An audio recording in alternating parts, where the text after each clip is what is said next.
Assalamualaikum warahmatullahi wabarakatuh. Selamat sore, eh, rekan-rekan mahasiswa semuanya. Minggu ini kita akan masuk pembahasan terkait dengan web security and privacy. Jadi kita akan membahas kaitannya dengan keamanan dan privacy di web ya. Nah kalau kita lihat di tengah, suara saya terdengar ya? Pendengar Pak. Oke. Ya, kalau kita lihat saat ini hampir ya semua dalam era digitalisasi, kemudian konektivitas yang semakin tinggi ya, interaksi kita dengan berbagai layanan daring khususnya ya, seperti e-commerce, pendidikan, hingga layanan publik yang disediakan oleh pemerintah atau siapapun itu semakin masif gitu ya. Namun kalau kita lihat kan seiring meningkatnya pemampatan web, meningkatnya pula resiko itu pasti gitu ya. Termasuk resiko penyalahgunaan data, kemudian pelacakan tanpa izin, hingga serangan cyber attack seperti phishing dan yang paling sering ada man in the middle attack gitu ya.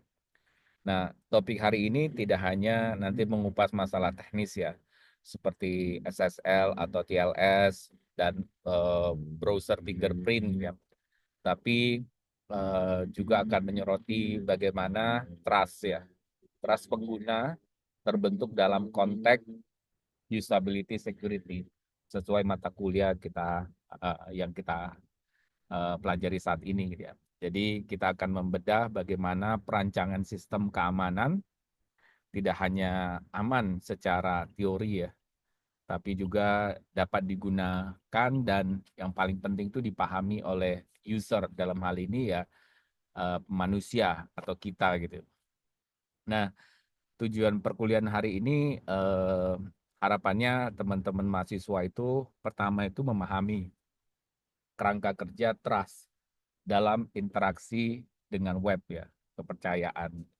Kemudian yang berikutnya harapannya ya mengenali teknik pelacakan dan implikasinya terhadap privasi pengguna gitu.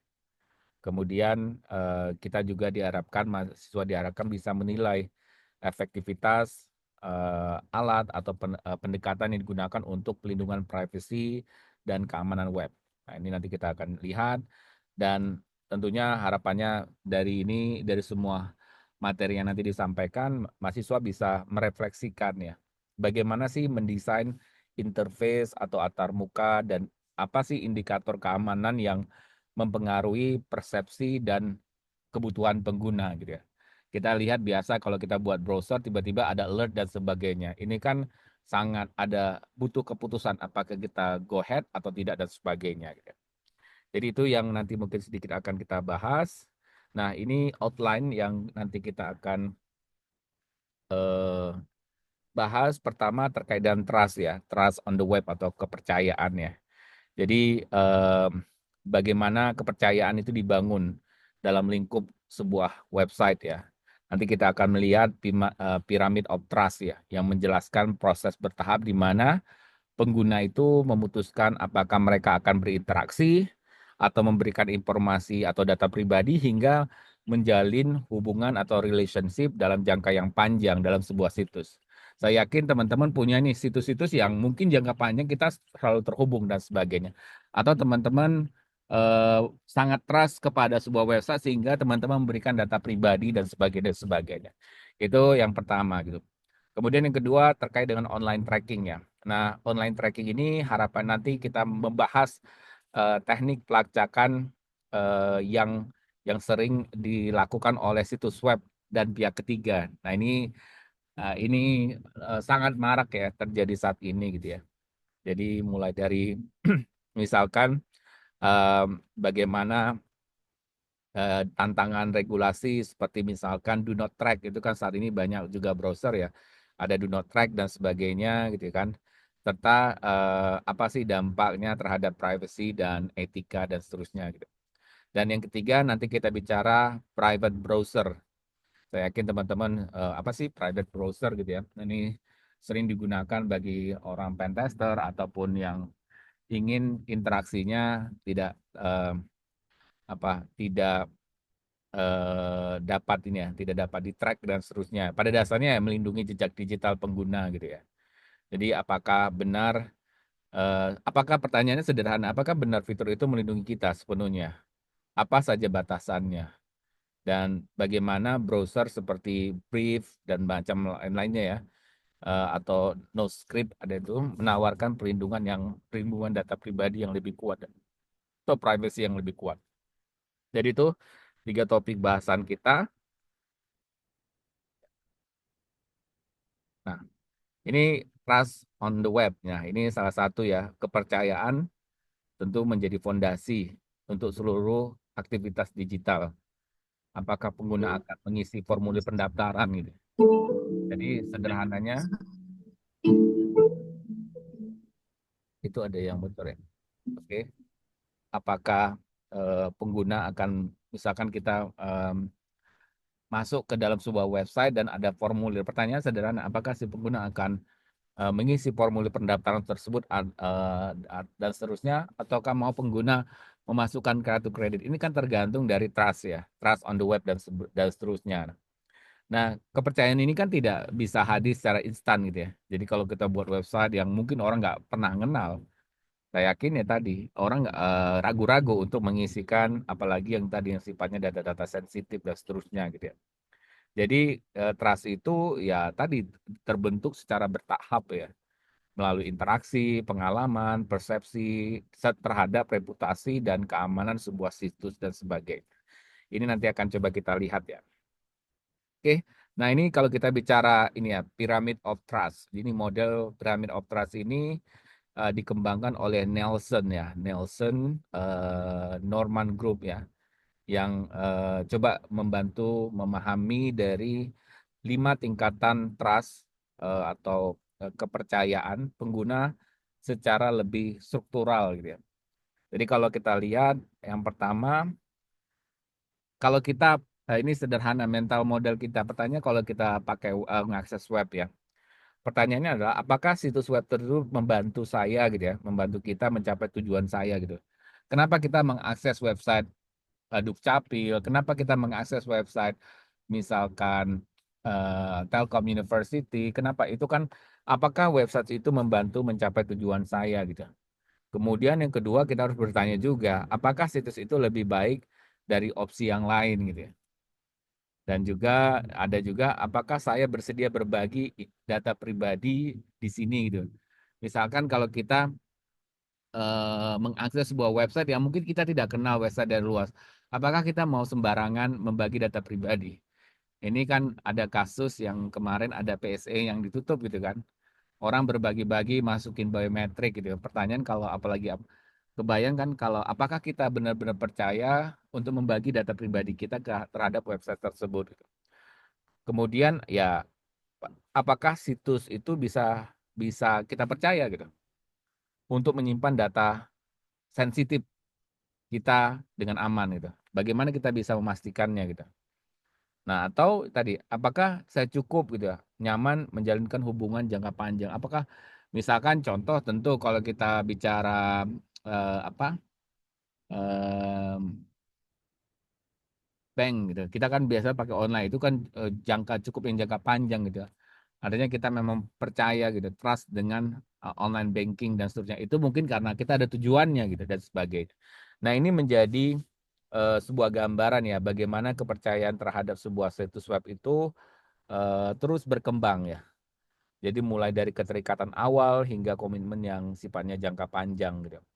Jadi jadi penting kita memahami the pyramid of trust ini ya. Kalau tadi level 1 tadi sudah kita jelaskan baseline relevance gitu ya. Jadi kemudian comparative choice, kemudian yang ketiga sifatnya trust of with personal information gitu ya. Jadi kalau yang level 1 baseline relevance ini ya tadi hampir sama apakah informasi ini relevan dan dapat dipercaya. Kemudian level 2 yang sifatnya adalah comparative choice gitu ya. Setelah pengguna ini membandingkan dengan opsi lain gitu ya. Apakah eh, apakah situs ini lebih baik dari alternatif yang tersedia gitu ya. Dan ada kemudian trust with personal information atau data pribadi gitu ya dan seterusnya, kemudian trust with sensitive financial data, dan level kelima ya ongoing relationship gitu ya. Jadi jangka waktu yang panjang dan sebagainya. Nah, model ini saya rasa ini cukup relevan ya jika dikaitkan dengan berbagai platform-platform digital yang digunakan oleh kita sehari-hari dan masyarakat umum lah. Seperti layanan misalkan layanan pendidikan daring, layanan perbankan, dompet digital, hingga layanan publik dan sebagainya gitu ya.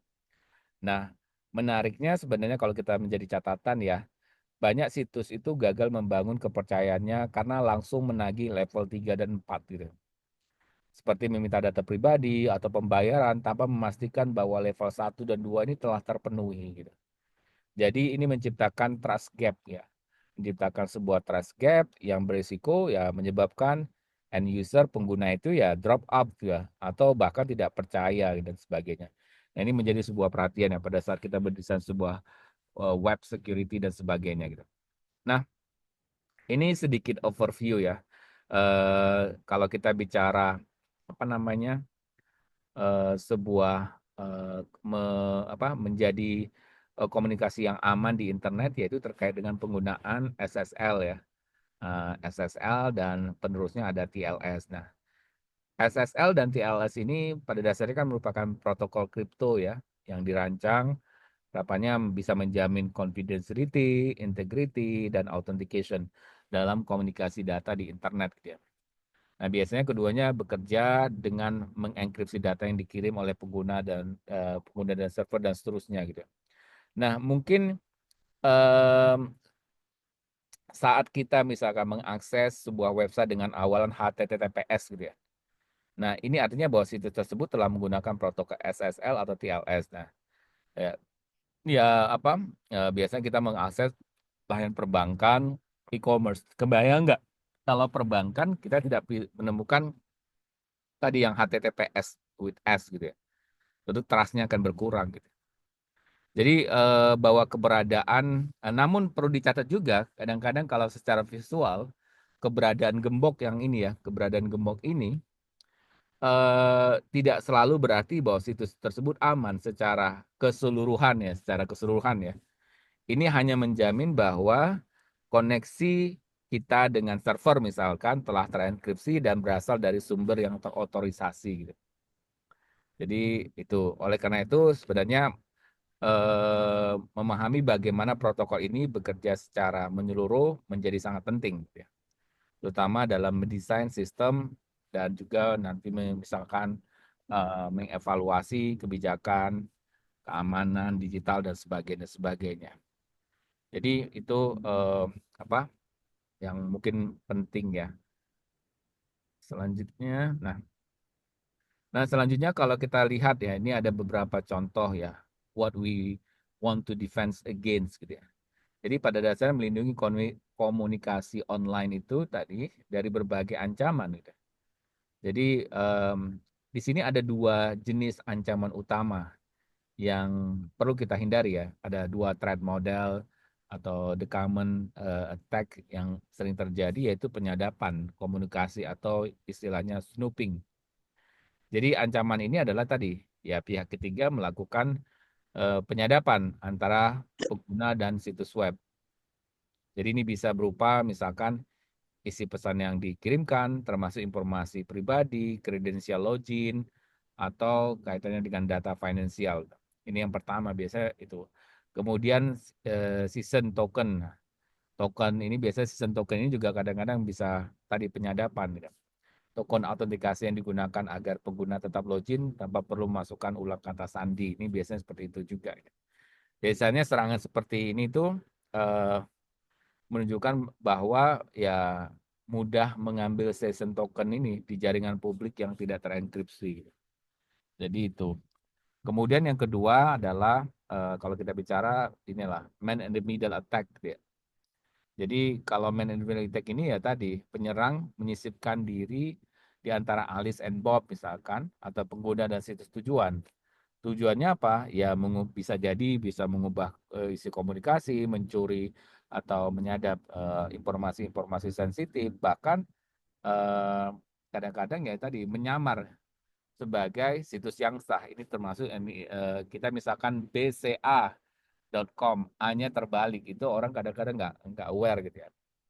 Jadi oleh karena itu biasanya kita perlu namanya autentikasi ya, memastikan bahwa situs yang kita akses benar-benar yang kita maksud gitu ya. Nah, di sini nanti ada namanya peran sertifikat digital dalam infrastruktur PKI ya, Public Key Infrastructure. Jadi menjadi sebuah ini ya, hal yang penting ya. Nah, tentu tadi bahwa PKI ini nanti kita lihat adalah sertifikat yang ditandatangani oleh otoritas terpercaya atau CA, Certification Authority, atau kalau di bahasa Undang-Undang ITE itu ya PSRA lah. Sehingga pengguna dapat memverifikasi keasliannya sebelum bertukar data dan sebagainya. Oke. Nah, ini pertanyaannya adalah how we could obtain trust gitu. Jadi bagaimana cara membangun kepercayaan. Nah, kalau kita lihat bagaimana cara membangun kepercayaan. Mungkin di sini saya stop dulu, saya mau coba tanya. Eh, Kira-kira Senja, how do we could obtain trust? Bagaimana kita membangun kepercayaan dalam komunikasi digital? Siap, itu Pak. Mungkin bisa pakai digital signature Pak. Oke, digital signature, oke. Terus, Terus kemudian mungkin menggunakan eh, fungsi hash untuk integrity check Pak. oke. Ya, kalau kita bicara digital signature ya kita bicara tadi ya PKI ya. Jadi di sini ada dua bagian ya. Yang pertama dia bicara Web of Trust sama PKI. Nah, jadi untuk memperoleh kepercayaan digital ada dua cara metode. Yang pertama adalah Web of Trust dan menggunakan Public Key Infrastructure atau PKI gitu. Nah, kalau Web of Trust ini seperti apa gitu ya? Nah, kalau Web of Trust ini kalau kita lihat dari gambar, misalkan ya, kalau dilihat Jane atau Dan, Dian, Trust, Jane, Joe, Trust, dan seterusnya. Jadi kepercayaan itu dibangun melalui hubungan individu gitu. Sama seperti kalau kita memberikan referensi ke orang, oh saya percaya kalau misalkan eh, Senja, oh Senja ini adalah mahasiswa yang aktif gitu. Saya memberikan rekomendasi, itu orang percaya gitu. Nah, itu ya kurang lebih seperti itu. Artinya kepercayaan itu dibangun melalui hubungan antar individu gitu. Makanya ada referensi dan sebagainya gitu ya. Seorang yang memperkenalkan pihak lain itu yang telah mereka percayai sebelumnya gitu. Jadi oh ini misalkan ini orang saya, orang percaya, kepercayaan saya dan sebagainya misalkan. Namun model ini tadi eh, bersifat yang sifatnya dia ya desentralisasi dan personal gitu ya.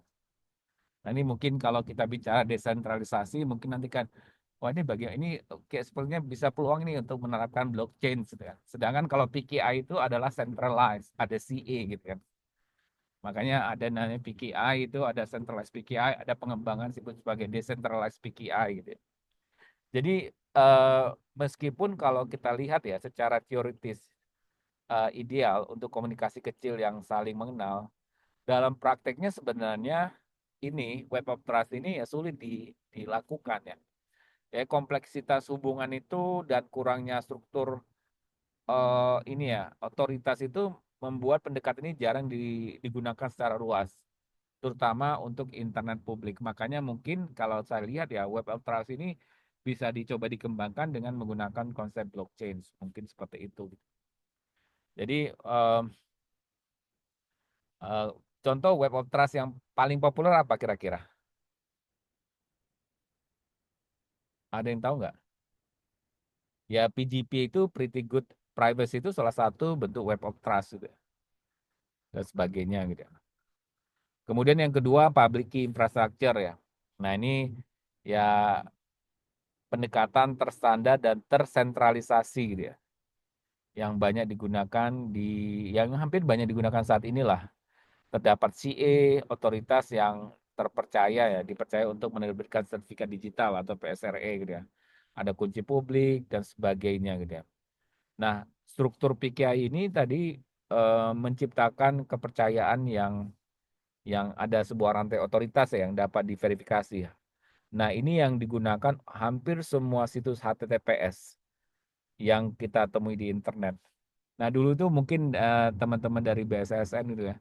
Dulu tuh kan ada memang yang PSRE yang tidak diidentifikasi oleh internet dan sebagainya. Nanti mungkin bisa sharing ya. Dan sebagainya. Ini kurang lebih ya. Ini salah salah satu bagaimana kita membangun trust di internet ya. Oke, selanjutnya. Oke. Ya. Nah, ini kalau kita lihat secara tampilan ini mungkin dari bahan reading group juga ya. Kalau kita lihat tampilan, nah bagaimana keberadaan ya, keberadaan SSL, TLS tercermin secara visual.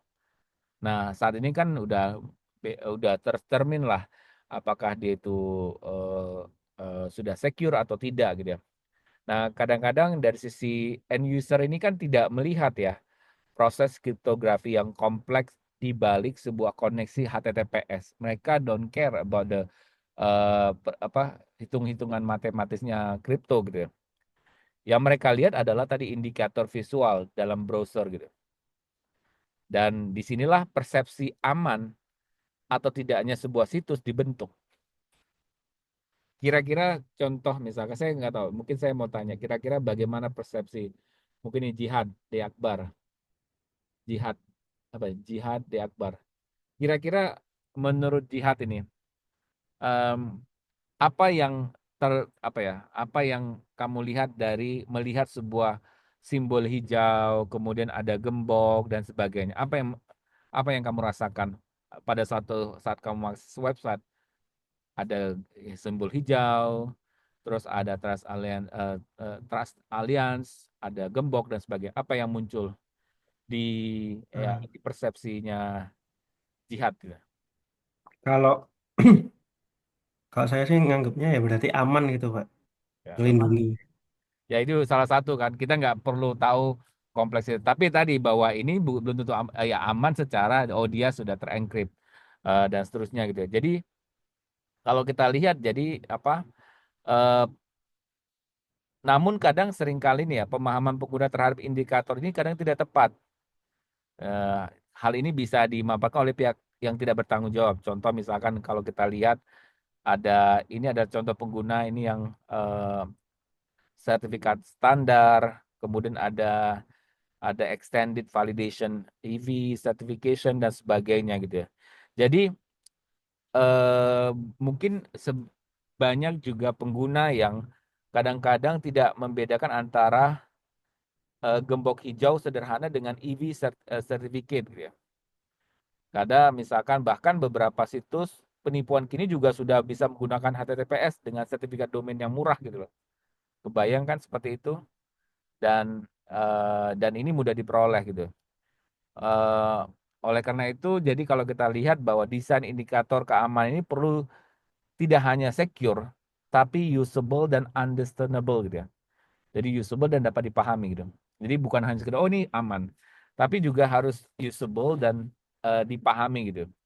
Jadi indikator keamanan seperti gembok HTTPS misalnya warna hijau, ada nama organisasi pada browser, ini hanya interface dari mekanisme yang kompleks, yang behind the scene-nya gitu. Sebagai perancang sistem misalkan, gitu. Ya kita tidak boleh mengasumsikan bahwa pengguna mengerti makna dari simbol tersebut secara intuitif ya. Edukasi dan desain visual yang informatif juga sangat dibutuhkan.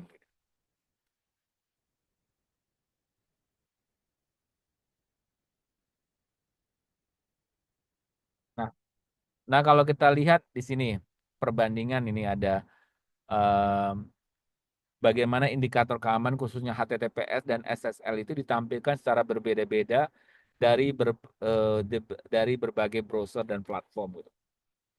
Kira-kira sebagai user kita pernah aware nggak dengan perbedaan tampilan ini? Misalkan Wahyu, Wahyu Widodo, gimana menurut kamu? Kira-kira sebagai user pernah aware nggak dengan perbedaan tampilan dari masing-masing browser? Sebenarnya tidak sih Pak. Rata-rata itu kalau Saya ya paling oh HTTPS hijau, kalau HTTP nggak hijau gitu aja sih Pak. Iya, Atau kalau error yang merah gitu. oke, ya. Jadi ini ini dari paper ini ya dari SOAP ya security dari salah satu paper conference ya. Jadi em, jadi kalau kita lihat hampir semua browser itu menampilkan visual yang berbeda gitu. Jadi kalau kita lihat tabel ini membandingkan tampilan alamat situs dengan indikator keamanan pada berbagai browser seperti Chrome gitu ya, Edge, Firefox, Safari hingga UC browser gitu ya. Jadi setiap baris mewakili sebuah browser gitu ya. Misalkan HTTPS, oh koneksi aman. HTTPS dengan minor error, misalnya mixed content gitu ya. Itu minor error gitu kan. Kemudian HTTPS dengan major error, misalkan sertifikat tidak valid. Ini kalau yang garis kita mungkin mungkin oke HTTPS minor error mungkin kita nggak aware gitu. Yang minor error kita nggak ada gembok dan seterusnya gitu ya. Minor error gitu. Yang major ya sertifikat tidak valid atau situs dipalsukan gitu ya. Kemudian HTTP pasti tidak aman gitu ya. EV extended validation certification gitu misalkan gitu. EV dan seterusnya. Kemudian apalagi ada dan malware atau situs berbahaya nih. Nah ini misalkan hampir saat ini kita hampir semua kita men-scan QR code yang berisikan sebuah link website ya dan seterusnya ini contoh. Nah dari paper ini sebenarnya ada yang apa ya temuan-temuan utama ya. Pertama itu kaitannya dengan inkonsistensi indikator. Jadi tidak semua browser itu menampilkan indikator yang dengan cara yang sama ya. Tadi kita lihat berbeda ya. Sebagian menampilkan ikon gembok, sebagian tidak. Ada yang memberikan peringatan eksplisit, ada yang tidak memberikan informasi sama sekali dan sebagainya. Nah, kalau kita lihat juga tampilan EV sertifikat ini kadang-kadang menunjukkan nama organisasi ini ya. Tapi ini tidak konsisten di semua browser gitu. Nah, juga ada juga yang peringatan terhadap malware juga berbeda, terhadap malware juga berbeda ini. Dari yang ditampilkan sangat jelas seperti block in Chrome misalkan, sampai yang menunjukkan unavailable. Nah, kita juga nggak tahu ya unavailable itu apa gitu. Jadi inilah sebuah salah satu contoh nyata ya usable security itu problem gitu. Jadi kenapa masalah usable security dan privacy itu menjadi hal yang penting gitu. Eh, jadi jika indikator keamanan itu tidak konsisten antara platform ya tadi apa akibatnya? Tadi misalkan Wahyu nyampaikan kita bingung gitu ya. Bingung dan tidak tahu bagaimana mengambil sebuah keputusan. Kemudian ya tadi attacker bisa coba mengeksploitasi asumsi pengguna yang salah gitu. Jadi asumsi pengguna yang salah itu apa kira-kira? Ada yang tahu nggak asumsi pengguna kita sebagai pengguna gitu? Mungkin contohnya tadi Pak, kalau HTTPS udah pasti aman gitu. Ya gitu kan. Ya kalau kita berasumsi ya sampai saat ini saya juga mungkin HTTPS itu aman itu. Padahal itu belum tentu gitu kan. Ya tadi karena ada HTTPS minor error gitu ya. Jadi asumsi pengguna ya tadi semua itu HTTPS itu aman. Nah, sehingga kebutuhan akan standarisasi indikator keamanan ini menjadi sangat penting ya, terutama ya di Indonesia dan sebagainya lah di Indonesia lah. Yang mungkin literasi digitalnya masih beragam ya. Jadi apa refleksi yang bisa kita ambil dari gambar ini bahwa menunjukkan bahwa indikator visual itu harus didesain tidak hanya berdasarkan akurasi teknis gitu, ya, tapi juga keterbacaan. Nah, ini menarik. Saya di Pusdatin pada saat kita membangun super apps rumah pendidikan, jadi tim saya itu melakukan studi keterbacaan, kejelasan, konsistensi antar perangkat ya. Sama seperti pada saat kita membuat sebuah aplikasi, kita kan melihat apakah dia aman nggak di browser Chrome, di browser kadang-kadang kalau pemerintah kita melihat kita negosiasi semua browser Chrome aja padahal ada yang browser-browser yang lain ya. Jadi ini menjadi landasan penting dalam membangun sebuah trust interface yang dapat tapi dapat inilah menjadi sebuah dapat diandalkan lah dan seterusnya gitu ya. Nah, kemudian kalau kita bicara apa itu sertifikat atau sertifikat digital. Nah, sertifikat digital sebenarnya itu ini ya ada dua bagian ya. Pada dasarnya sertifikat digital itu ada struktur data yang berisi Ya, public key, kunci publik, nama identitas pemilik seperti nama domain misalkan, serta sertifikat itu ditandatangani oleh siapa gitu, otoritasnya ini.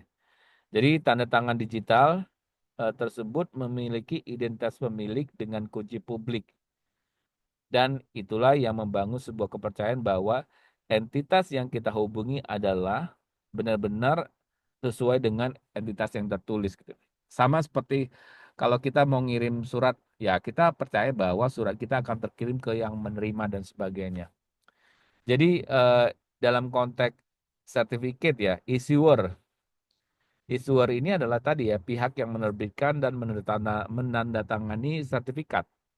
Ini biasanya seperti CA gitu ya. CA itu ada DigiCert dan sebagainya gitu. Subjek yaitu entitas yang tercantum dalam sertifikat, misalkan pemilik domain atau organisasi yang hendak diverifikasi gitu. Nah, dengan memeriksa tanda tangan dari CA, nah ini pengguna dari browser bisa memastikan bahwa sertifikat tersebut valid dan tidak dipalsukan. Jadi tanpa sertifikat digital tidak mungkin membangun komunikasi yang aman berbasis HTTPS. Gitu. Jadi browser memiliki daftar CA yang dipercaya secara default ya, dan biasanya akan menolak sertifikat yang tidak berasal dari CA yang terpercaya gitu. Nah, oleh karena itu um, ini ya kompromis terhadap satu CA itu juga membahayakan jutaan pengguna ya. Nah, ini menjadi satu tantangan juga gitu. Oke, selanjutnya, nah kalau kita lihat dari gambar ini gitu ya, kira-kira apa yang bisa tergambar dari gambar ini? Saya mau tanya siapa? Bintang, R. Suryadi. Bintang.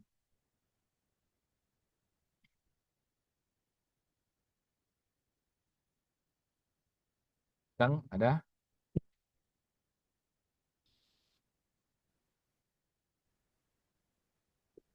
Ada. Rinoto. Halo. Kira-kira apa yang kamu lihat dari gambar ini?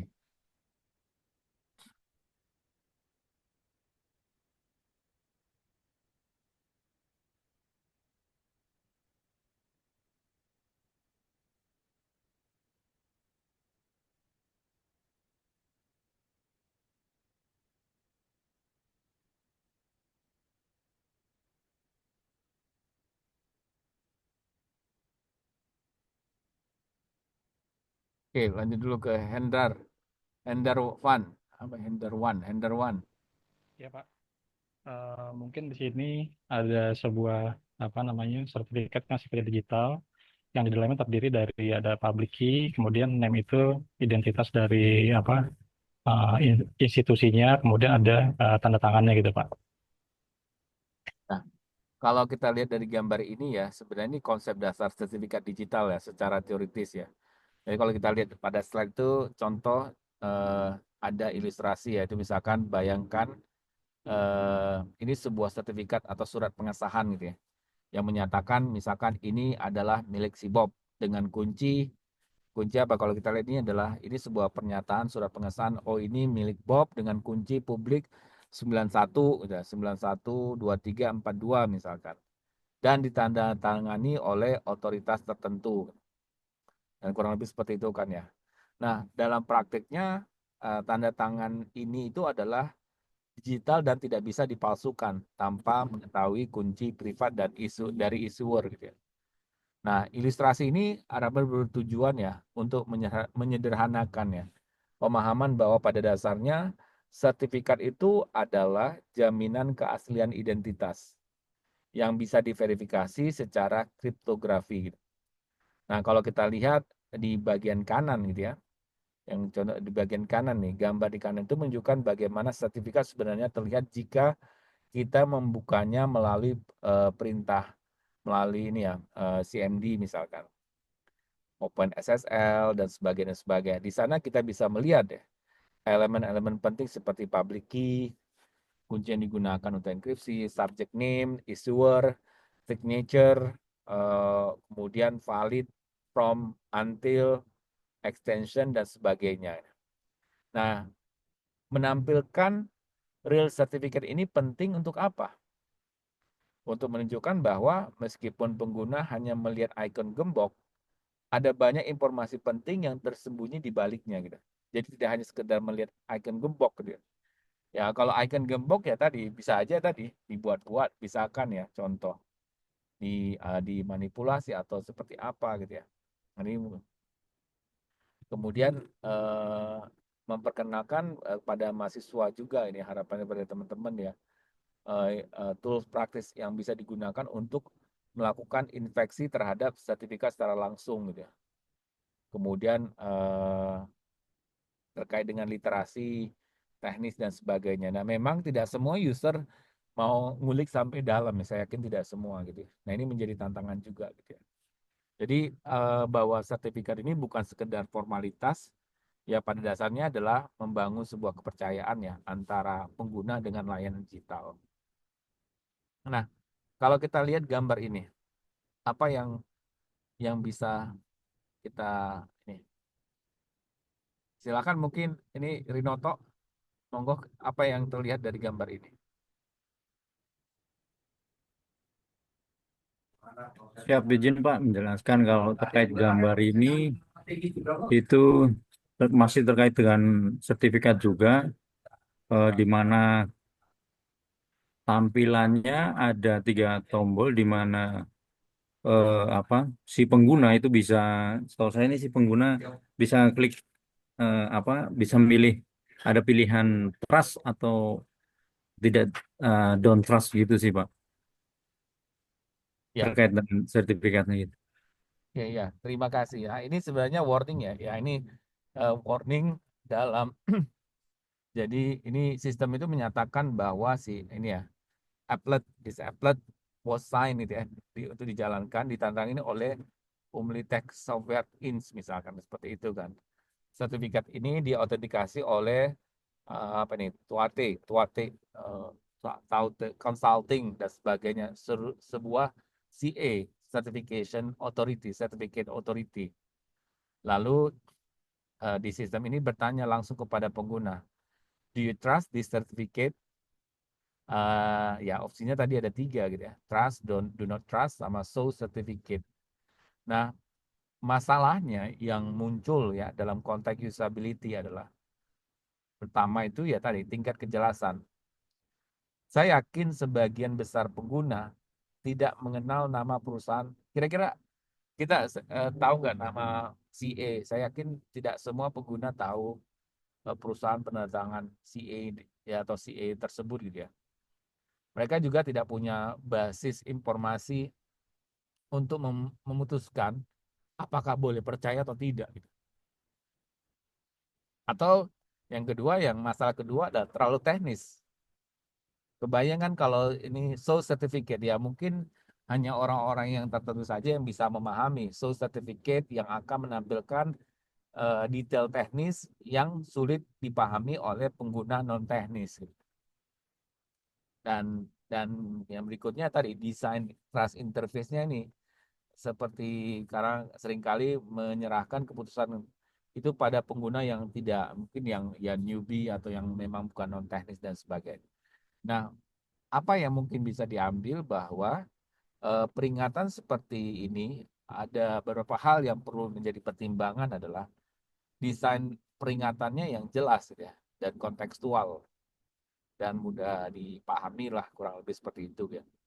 Kemudian penggunaan bahasa yang mungkin lebih informatif daripada teknis sampai juga default pilihan yang aman ya, memilih don't trust secara default bagi pengguna gitu ya. Nah, harapannya dengan apa sih lesson learn ya. Jadi dalam setiap sistem keamanan itu peringatan bukan hanya soal menyampaikan informasi gitu. Kadang-kadang kita hanya menyampaikan informasi, oh ada peringatan. Tapi juga soal bagaimana membantu pengguna mengambil keputusan yang tepat gitu, tanpa membebani user dengan kompleksitas teknis yang tidak kadang-kadang tidak dipahami.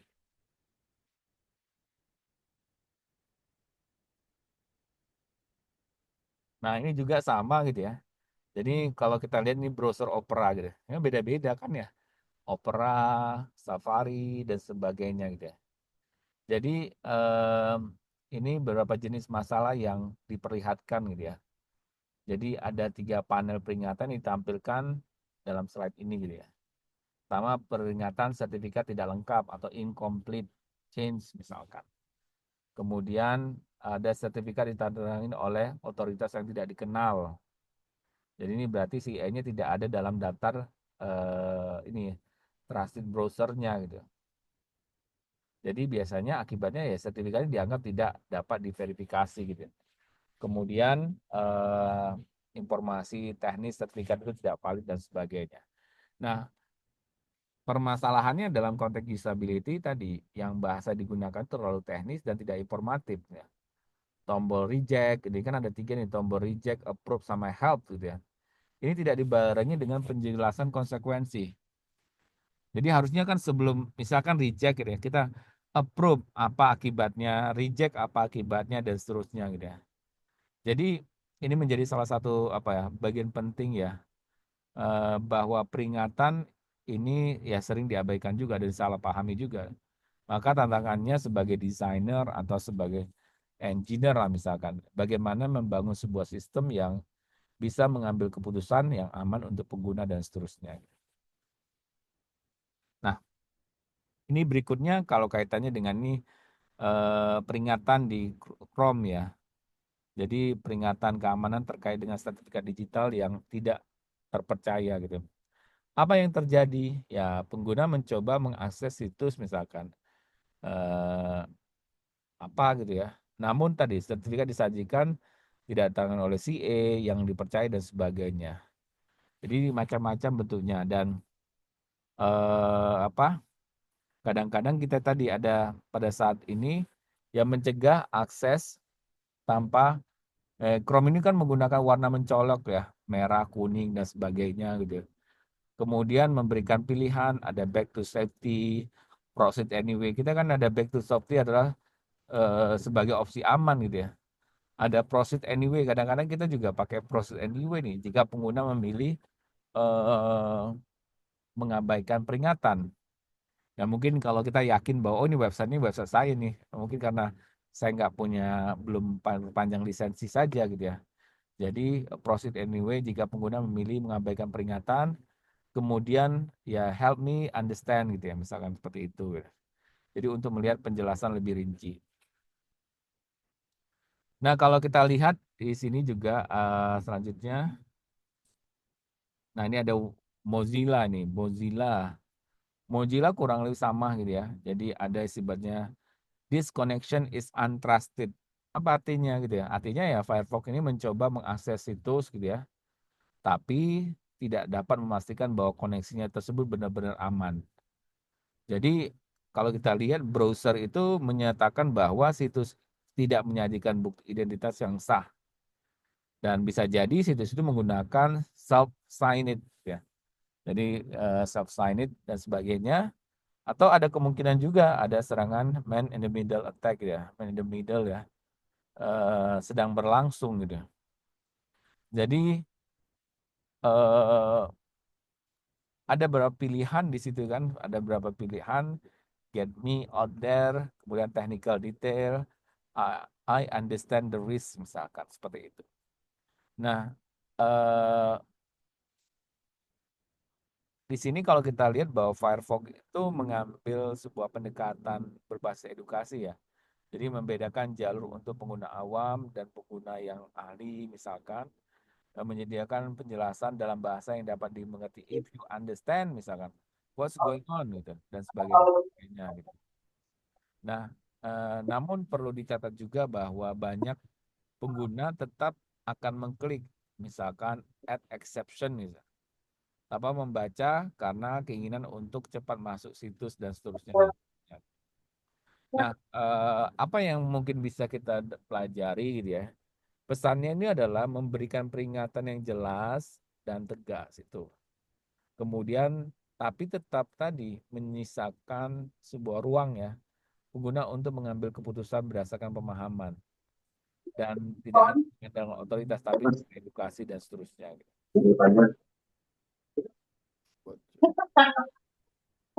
Ayo, kenapa?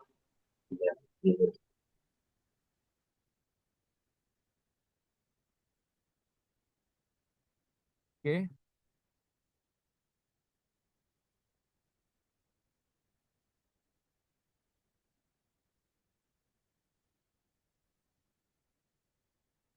ya. Berikutnya kita masuk ke materi berikutnya terkait dengan online tracking ya. Online tracking, nah ini online tracking adalah ya nanti praktek melacak aktivitas pengguna di internet ya, oleh situs web, pengiklanan, dan pihak ketiga lainnya. Gitu. Jadi biasanya data kita dikumpulkan ini bisa mencakup situs web apa saja yang dikunjungi pengguna, lama waktu di satu halaman, produk yang dilihat, diklik, bahkan yang tidak jadi dibeli dan sebagainya gitu.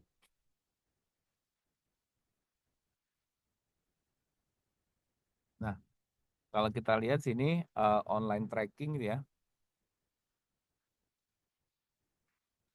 ada ini ya first party, third party dan sebagainya gitu ya.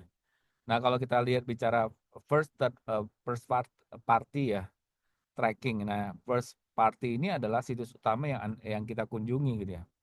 Yang alamatnya terlihat langsung di ini ya, di URL browser gitu biasanya itu. Nah, misalnya jika kita ini ya membuka anggap cnn.com gitu, maka situs itu adalah first party gitu. Situs ini ya tadi bisa melacak perilaku kita di dalam sebuah domain mereka seperti halaman apa saja yang dibuka, artikel mana saja yang dibaca, dan apa yang kita cari gitu. Jadi kalau contoh misalkan mesin pencari Google seperti Google atau Bing gitu ya, secara default itu merekam menurut Bing udah nggak ada ya. Bing misalkan eh, merekam pencarian yang kita lakukan ya. Nah, untuk privasi lebih baik ya kita bisa menggunakan alternatif DuckDuckGo gitu, ini ya, DuckDuckGo yang mengklaim tidak menyimpan log pencarian pengguna gitu dan seterusnya gitu ya. Dan third party tracking ini kemudian kalau third party tracking ini adalah ada pihak luar yang tidak melihat yang tidak terlihat langsung oleh user ya. Namun ikut terlibat namun biasanya dilibatkan oleh si situs yang kita kunjungi gitu. Nah, mereka biasanya hadir dalam membentuk apa? Iklan yang personalized dan sebagainya, widget, media sosial atau layanan analitis seperti Google Analytics dan sebagainya. Nah, tentu ini menjadi perlu perhatian ya. Jadi third party tracker ini bisa mengumpulkan data dari banyak situs berbeda, lalu menyusunnya menjadi profil pengguna yang sangat rinci gitu dan seterusnya gitu.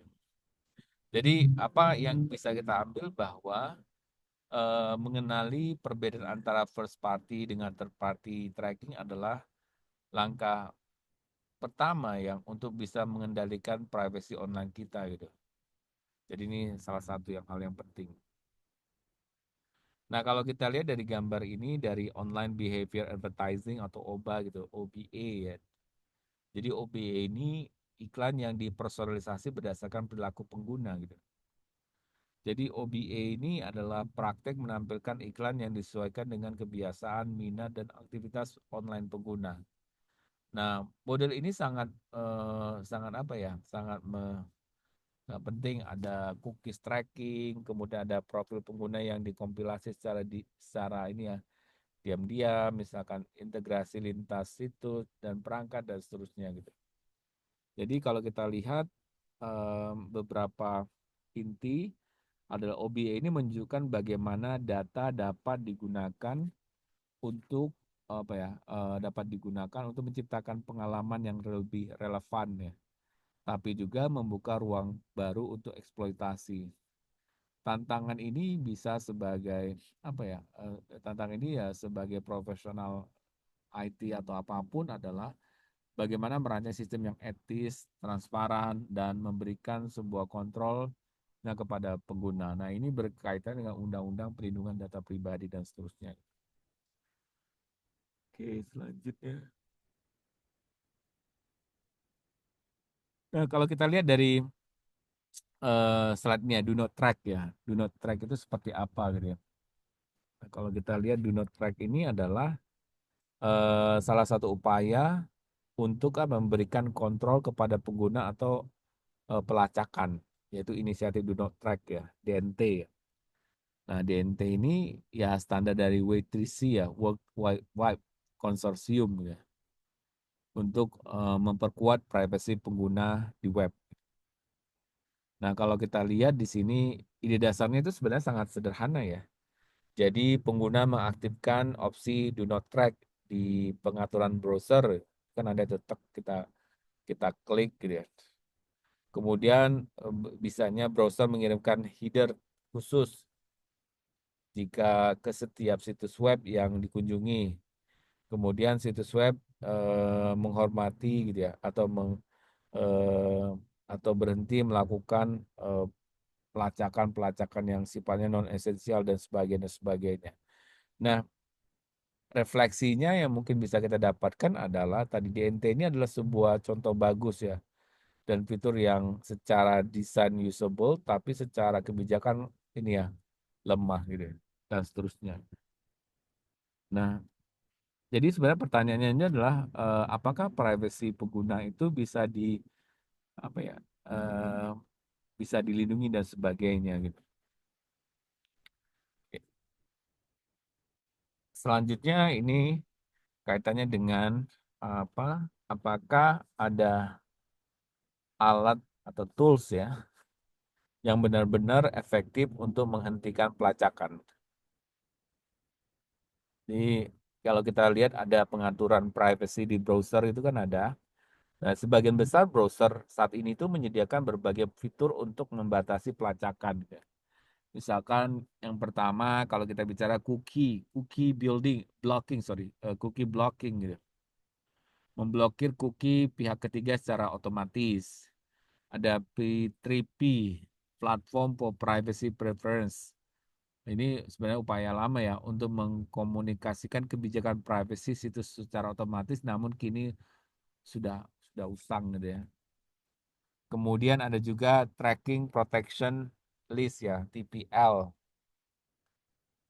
Digunakan ini oleh browser seperti Internet Explorer atau Edge untuk memblokir pemuat skrip pelacak dan domain tertentu. Dan yang terakhir, do not track. Nah, do not track ini header ya, seperti yang dibahas di slide tadi kita bahas di slide sebelumnya gitu. Nah, jadi meskipun berguna, efektivitas pengaturan ini sangat tergantung pada kepatuhan situs web dari keterbukaan pengguna untuk mengatur preferensi secara aktif gitu ya. Jadi misalkan ada browser add-on gitu ya, ada adblock plus ABP, glossary, do not trust me, dan seterusnya gitu.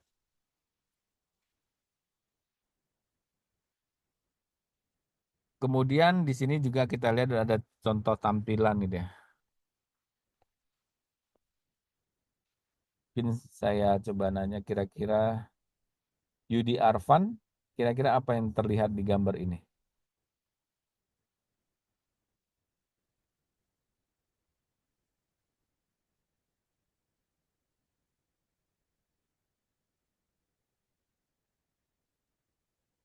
Yudi Arfan, ada Dwi Mahesa Putra.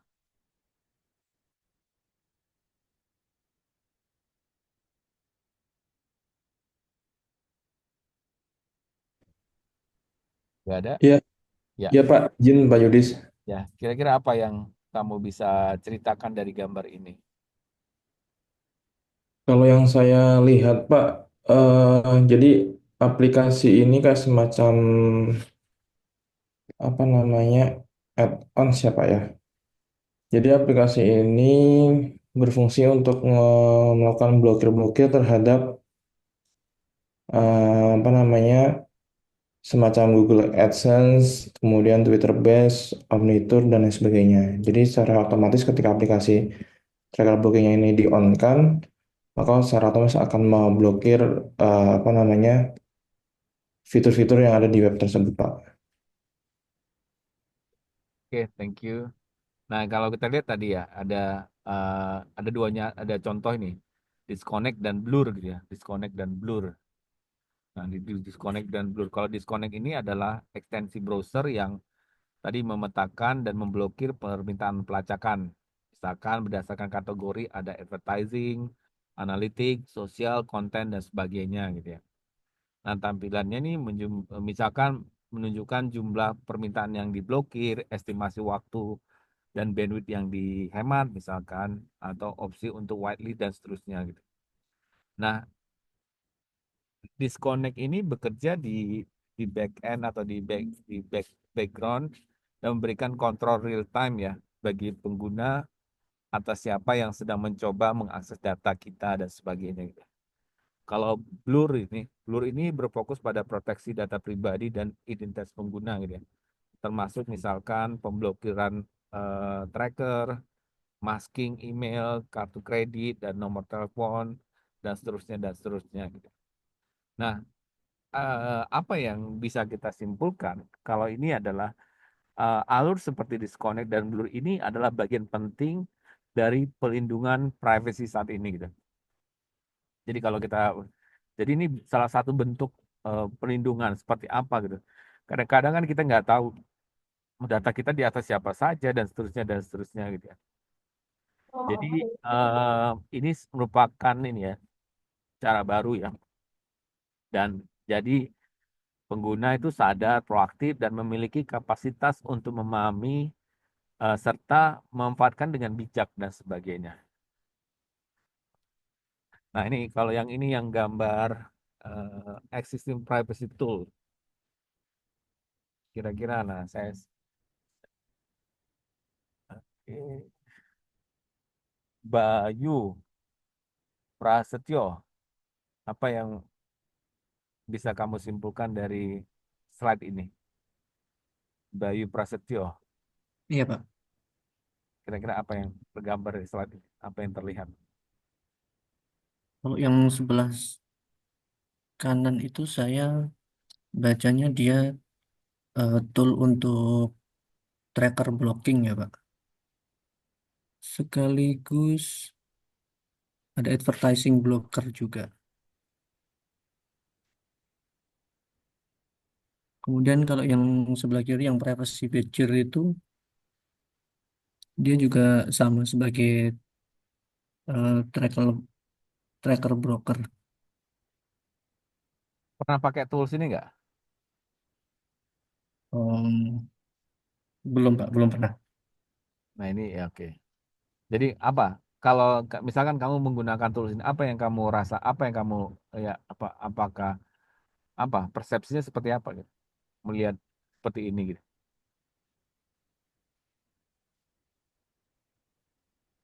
Ini berarti yang di blok third party trackernya Pak.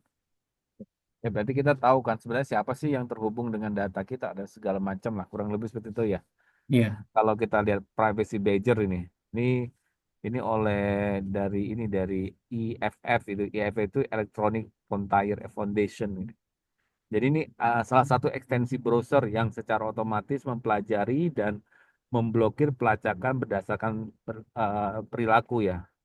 Jadi bukan berdasarkan daftar statis, jadi berdasarkan daftar perilaku ya.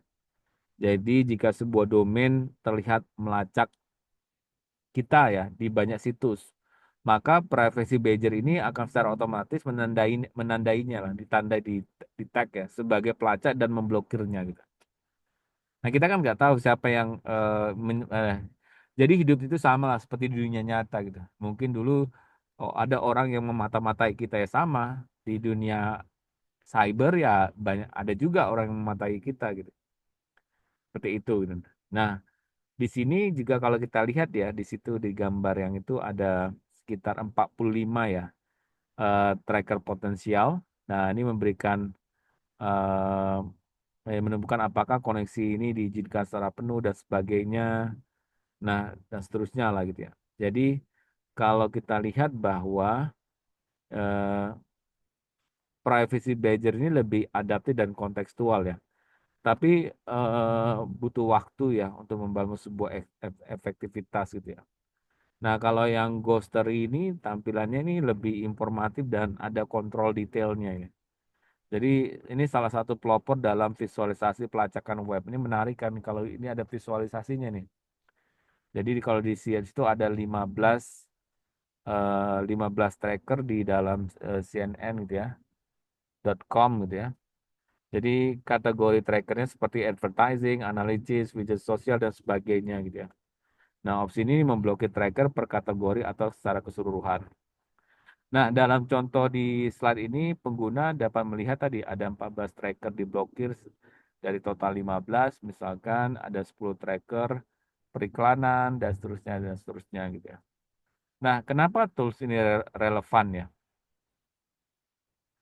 Jadi, siapa saja yang mengintip kita saat inilah surfing menjelajah gitu. Jadi, ini harapannya bisa membekali kita sebagai pengguna dengan kesadaran, visibilitas, dan kendali atas pelacakan digital ya. Jadi sesuatu yang kadang tidak tersedia ya secara default dari browser atau situs gitu. Jadi merupakan sebuah upaya penting ya. Jadi harapannya bahwa privacy tools seperti Privacy Badger sama Ghostery ini bukan hanya alat teknis ya, tapi juga bagian dari gerakan edukatif, mengajak pengguna berpikir kritis dan bertindak sadar gitu ya dalam lingkungan digital yang semakin masif dan seterusnya gitu. Nah, ini kalau gambar 23 ini, apa yang bisa kita lihat? Gambar 23. Sekarang tadi, ini, Malik Pandu. Ya, Pak. Nah, apa yang kamu lihat di gambar ini? Kalau saya lihat ini tuh sebuah not keterhubungan antara satu apa ya ini namanya platform dengan platform-platform lain sih, Pak. Ya, Jadi ini kayak misal masih CNN ini, masih CNN sama case-nya. Tadi ini CNN.com juga nih. ya CNN. yang kanan kan CNN. Ya, Ini ya. kayak dia kan ada banyak yang disilang tuh, Pak. Hmm, Itu dia tuh punya beberapa tracker yang dia apa ya namanya? Diblok lah kayak gitu. ya, Kayak oke. gitu, Pak. Pada yang CNN. Kalau yang kirinya ya seperti tadi, dia ada keterhubungan tracker satu dan lainnya gitu disimbolkan di sini kayak cluster node gitu. Oke, ya. Ya, kalau kita lihat yang tadi connection graph itu adalah tadi ini merepresentasikan visual dari hubungan antara satu situs utama yang dikunjungi pengguna dan pihak ketiga atau third party ya yang ikut berinteraksi ya melalui permintaan data seperti cookies, script dan juga pelacakan. Nah, grafik ini tuh berguna tadi menunjukkan berapa banyak entitas yang sebenarnya terhubung gitu. Makanya kenapa sebelumnya kita ada privacy policy ya harus tahu berapa banyak sih entitas yang terhubung saat kita mengunjungi satu domain, misalkan cnn.com gitu. Nah, nah tentu ini membuat sebuah ini ya kesadaran. Nah, interaksi online sangat apa ya, sangat jarang terjadi kalau hanya antara dua pihak saja gitu. Biasanya banyak ada buntut-buntutnya gitu. Nah, kalau kita lihat visual ini ya, visual kiri tadi, ini ekosistem pelacakan terpusat Google gitu. Jadi diagram ini memperlihatkan bagaimana Google itu menjadi pusat dari berbagai koneksi gitu. Dengan puluhan atau bahkan ratusan node lah simbol nih, ada simbol segitiga dan lingkaran yang mewakili layanan pihak ketiga atau tracker lainnya gitu. Nah, biasanya setiap garis itu mewakili hubungan data, misalnya pemuatan skrip dari domain lain atau pengiriman informasi sesi pengguna gitu ya. Nah, dan sebagainya gitu ya. Nah, ini menunjukkan bahwa akses ke satu situs dapat memicu gelombang permintaan gitu ya, ke domain yang tidak bisa kita lihat langsung di dalam URL gitu ya. Dan tadi kalau kanan itu kalau di cnn.com itu ada sekitar 25 entitas yang terhubung di sekitarnya gitu ya. Jadi ikon ada tadi yang silang benar itu adalah diblokir oleh alat perlindungan privasi. Nah, kesimpulannya apa gitu ya? Kesimpulannya adalah connection graph ini mengungkapkan bahwa pelacakan di web itu adalah masalah jaringan, bukan hubungan satu lawan satu gitu. Solusinya perlu bersifat sistemik ya. Jadi melibatkan desain alat yang transparan, regulasi yang kuat, dan juga awareness dari user yang dibutuhkan tinggi dan sebagainya. Nah, ini yang berikutnya adalah browser fingerprint. Nah, browser fingerprint ini adalah salah satu teknik yang membuat alat blocking bisa menjadi kurang efektif, gitu ya. Nah, kalau browser fingerprint ini tadi eh, intinya itu dia melakukan apa? Adalah teknik pelacakan yang tidak mengandalkan gitu ya penyimpanan data di perangkat seperti cookies, tapi mengumpulkan karakteristik unik dari perangkat dan browser pengguna gitu ya.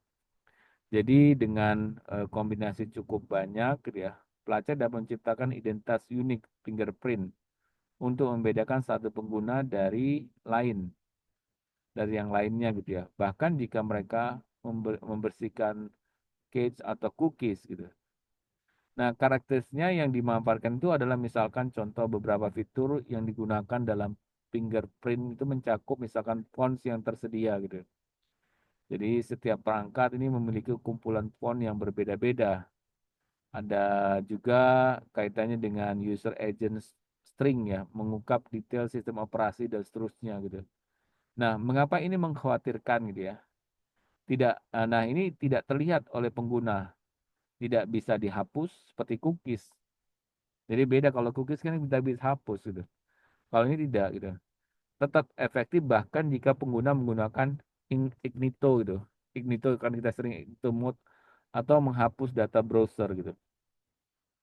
Nah, ini juga tadi sulit dibendung oleh teknologi privacy yang konvensional atau tradisional ya, kecuali menggunakan ada istilahnya itu semacam resistency by design ya, seperti browser Tor, Brave yang mengacak fingerprint.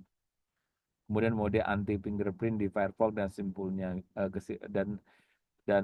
lainnya lah gitu ya.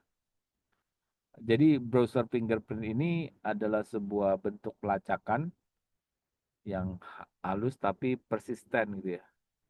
Jadi browser ini memanfaatkan fakta bahwa setiap perangkat meski hanya sedikit berbeda masih dapat diidentifikasi secara unik gitu. Tantangannya adalah dari mendesain sistem dan browser yang mampu mengimbangi fungsi dengan perlindungan identitas digital dan sebagainya. Nah, ini contoh eh, apa cover your track gitu.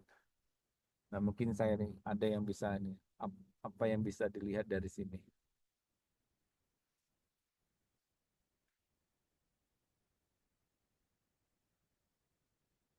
Renaldi Muhammad. Kira-kira apa yang bisa dilihat, apa yang bisa coba nih cover your track.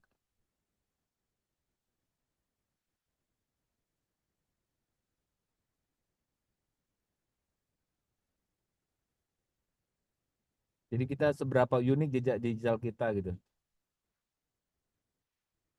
Renaldi nggak ada.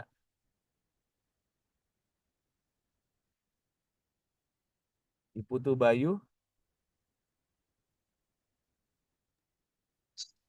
Iya Pak, hadir Pak. kira-kira gimana? Pak Putu, cover your track. Pernah pakai ini atau gimana? Apa yang coba bisa jelasin nggak apa yang tergambar dari slide ini gitu? Browser fingerprint. Ini untuk mengetes, mungkin kalau salah Pak ya, maaf, nanti tolong diperbaiki. Untuk mengecek apakah menghitung rumus sidik jari Pak. Oke. Ya.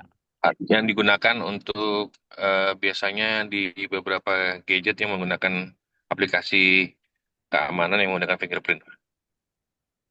Jadi kalau kita kembali tadi ke apa yang browser fingerprint ya. Jadi browser fingerprint itu sebenarnya beda dengan tadi yang cache yang bisa dihapus. Ini tuh dia bisa ada bentuk pelacakan yang ini halus dan persisten ya.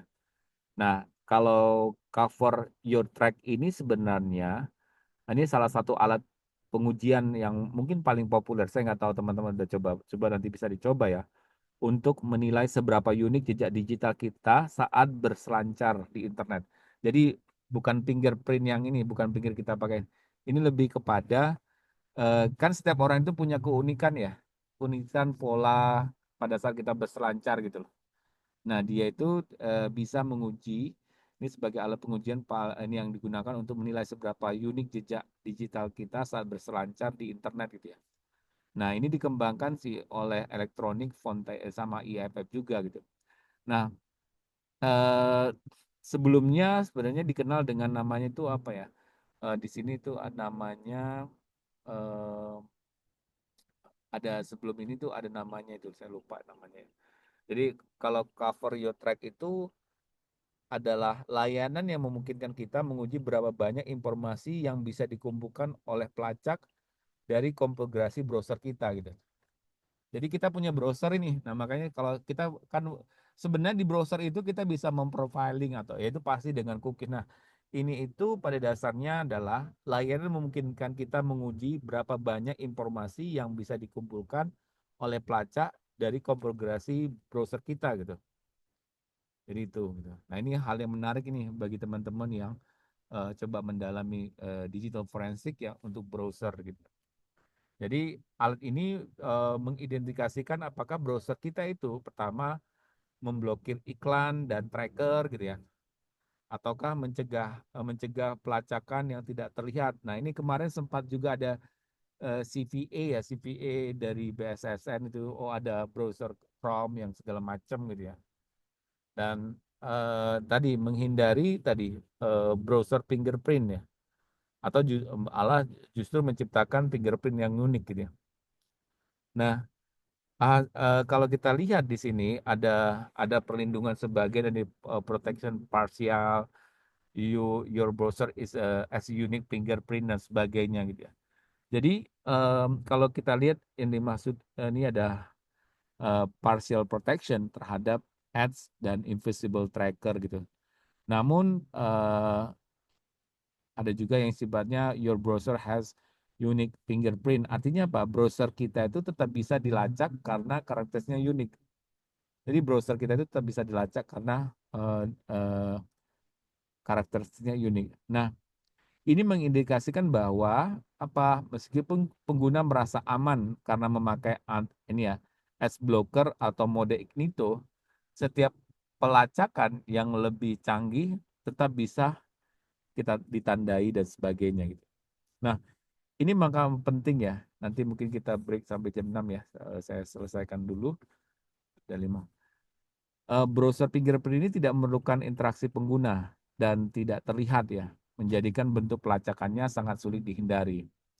Nah, uniknya apa gitu ya? Fingerprint dapat bertahan gitu ya. Bahkan jika pengguna menghapus cookies, mengganti jaringan dan sebagainya. Nah, refleksinya apa yang mungkin bisa kita pelajari bahwa tes ini bisa digunakan dalam misalkan tugas nanti mungkin tugas untuk mengukur efektivitas alat privacy dan menguji perbedaan antar browser gitu. Nah, ini mungkin saya nanti kepikiran apakah ini jadi tugas besar atau tidak gitu ya, misalkan. Gitu. Jadi pentingnya untuk tadi memahami bahwa privacy digital itu tidak bisa dijamin hanya dengan satu alat atau metode, melainkan memerlukan pendekatan kombinasi atau desain sistem yang benar ya. Jadi kesimpulannya apa? Cover Your Track ini mengajarkan bahwa meskipun kita menggunakan alat perlindungan, fingerprinting kita tetap menjadi salah satu celah privacy yang serius gitu. Jadi ini menjadikan sebuah tanda bahwa apa ya bukti bahwa perlindungan privacy di web itu harus terus berkembang ya, mengikuti jejak tracking yang semakin lama semakin canggih gitu. Nah, ini private browser. Apa itu private browser? Ini hampir kita lihat Ignito Mode dan sebagainya. Ada fitur browser yang dari sisi berselancar tanpa menyertai riwayat dan seterusnya gitu ya. Nanti kita lihat apa itu private browser gitu. Nah, kalau kita lihat di sini eh, Firefox gitu ya. Firefox menggabungkan mode privat dengan mekanisme pelindungan tambahan terhadap pelacakan online gitu ya. Jadi eh, apakah misalkan dalam mode Firefox ini eh, Firefox tidak menyimpan riwayat halaman dikunjungi, kemudian riwayat pencarian, search dan sebagainya, atau cookies, atau dan seterusnya gitu. Nah, apa itu disebut private browsing with tracking protection gitu. Nah, disebut sini adalah Firefox ini menambahkan fitur tracking protection ya untuk menghalangi pelacak pihak ketiga yang biasanya mengumpulkan informasi perilaku pengguna dan seterusnya gitu. Dan juga apa perlindungan ini juga tadi digunakan untuk eh, perikanan berbasis OBA ya, tadi online behavioral advertising dan seterusnya. Nah, hal yang perlu dipahami dari dari case ini adalah mode ini itu tidak membuat pengguna anonim itu tidak membuat pengguna anonim ya. Jadi misalkan contoh, jadi misal ISP ya, pemerintah maupun situs web itu tidak bisa melihat aktivitas kita gitu ya. Nah, mode mode ini juga tidak mengubah alamat IP kita gitu. Tetapi ini adalah langkah signifikan ke arah privacy yang lebih baik ya. Khususnya untuk mengurangi pelacakan yang sifatnya pasif dan pelacakan di internet dan seterusnya. Nah, apa sih implikasinya gitu ya? Jadi eh, fitur seperti ini sangat berguna ya bagi kita misalkan ingin mengakses sebuah sumber referensi tanpa ingin terekam di histori pencarian gitu ya.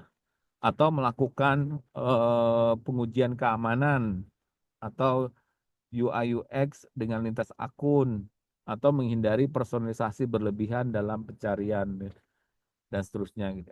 Nah, kesimpulan bahwa private browsing ini dengan with tracking protection ini adalah sebuah contoh ya bagaimana browser saat ini tuh mulai mengintegrasikan prinsip-prinsip privacy by design. Namun kita tetap perlu menggunakan kombinasi alat dan sebagainya untuk menjaga privasi secara menyeluruh gitu ya. Nah, ini juga Google Chrome ya. Google Chrome kita sering pakai mode incognito gitu ya. Mode incognito ini adalah tadi menghindari penyimpanan riwayat, penelusuran dan sebagainya gitu ya. Nah, setelah tab incognito ditutup, browser akan menghapus semua jejak kita gitu ya. Nah, ini apa bergunanya tadi? Login ke banyak akun secara paralel, menelusuri tanpa menyimpan riwayat dan seterusnya. Apa yang tidak dilindungi? Kira-kira kalau kita pakai incognito, apa yang tidak dilindungi?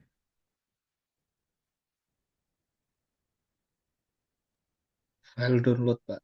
Hah? File download File download, terus IP address.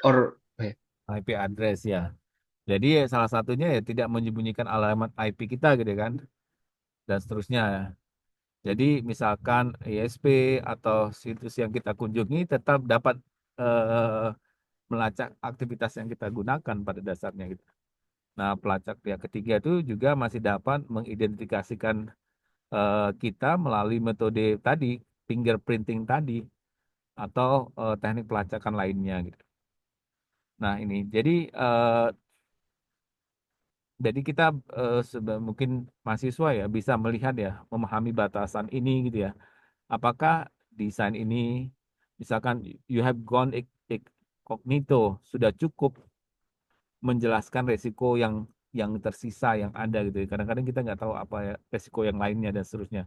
Jadi metode ini adalah ya pada dasarnya ya bermanfaat ya untuk privacy dasar ya basic di perangkat lokal kita gitu ya, tapi bukan alat pelindungan identitas atau keamanan jaringan. Nah, sebagai digital native, nah tentu ini penting nih untuk teman-teman sebagai digital native, penting untuk mengedukasi diri dan masyarakat ya tentang apa yang bisa dan tidak bisa dilakukan oleh teknologi ini dan sebagainya gitu. Oke, nah ini ada no script. Nah, no script ini sama juga hampir ya. No script ini adalah ekstensi keamanan untuk browser, terutama Firefox yang secara default ini memblokir eksekusi JavaScript dan sebagainya gitu ya. Nah, tujuan utama dari no script ini adalah mengurangi resiko eksploitasi, misalkan di cross-site scripting dan seterusnya, melindungi privasi pengguna dan memberikan kontrol juga dan sebagainya gitu. Nah, keunggulan dan kelebihannya ya mungkin salah satunya efektif mencegah eksploitasi beberapa kode-kode serangan gitu ya, memblokir pelacak berbasis JavaScript. Nah, ada tantangannya ini dari segi usability sih ya. Banyak situs saat ini sangat tergantung pada JavaScript. Nah, untuk fungsi dasar misalkan login, navigasi dan form gitu. Nah, ini menjadi tantangan juga ini. Kemudian ada beberapa hal yang lainnya, misalkan dari apa ya, misalkan halaman tidak tampil dengan benar dan seterusnya gitu. Nah, refleksinya apa yang mungkin? Jadi apakah ini ya ada trade-off antara keamanan yang tinggi dengan kenyamanan gitu ya.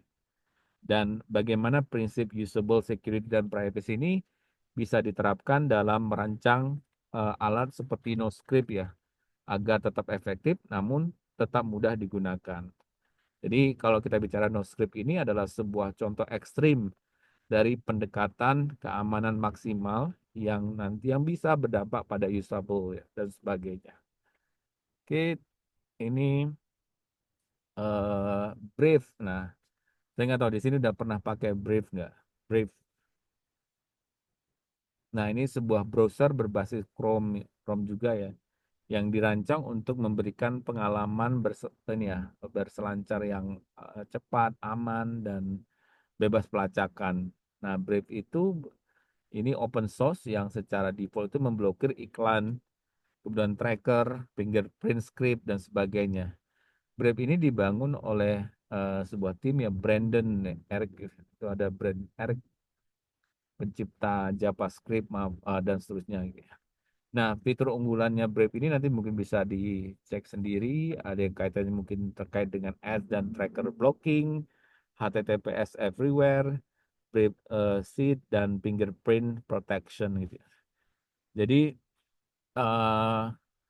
mungkin yang bisa kita refleksikan dari Brave ini adalah apakah pendekatan yang diambil si Brave ini dengan menggabungkan perlindungan privasi dan mode bisnis insentif berbasis token misalkan, ini merupakan solusi berkelanjutan untuk masa depan web.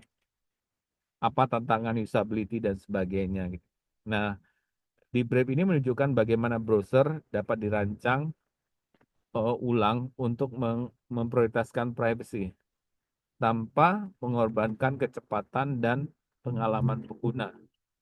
Nah, ini salah satu contoh ya dari implementasi prinsip usable privacy yang berhasil masuk pasar. Jadi salah satu ini pentingnya bahwa bagaimana kita bisa menerapkan prinsip usable security dan ini memberikan sebuah dampak besar bagi pengguna. Nah, mungkin ini paper yang nanti akan kita pelajari. Namun sebelumnya bahwa apa yang kita tadi sudah pelajari adalah ada poinnya, keamanan itu harus mudah digunakan. Nah, banyak mekanisme keamanan seperti password yang kompleks, CAPTCHA atau konfigurasi privacy gagal karena terlalu sulit dan membingungkan lah bagi pengguna. Nah, kalau kita bicara usability itu bukan hanya sebagai pelengkap, tapi bagian dari integral dari efektivitas keamanan. Gitu. Jadi usability itu bukan bagian pelengkap. Kemudian adalah user selalu menjadi the weakest link ya, titik lemah dan menjadi titik kunci ya. Contoh menjadi pengguna itu seringkali menjadi attack factor ya, contoh phishing dan sebagainya. Gitu. Kemudian yang berikutnya, privacy itu bukan otomatis, tapi harus didesain. Makanya kenapa ada privacy by design, by default, dan seterusnya gitu. Nah, tadi contoh-contohnya tadi seperti Brave, NoScript, Browser, Badger, dan seterusnya. Nah, mungkin sebagai sebuah refleksi, kita mungkin bertanya, apakah solusi security, privacy yang kita rancang, yang ada saat ini, atau sudah mempertimbangkan keterbatasan, kebiasaan, dan kebutuhan pengguna gitu.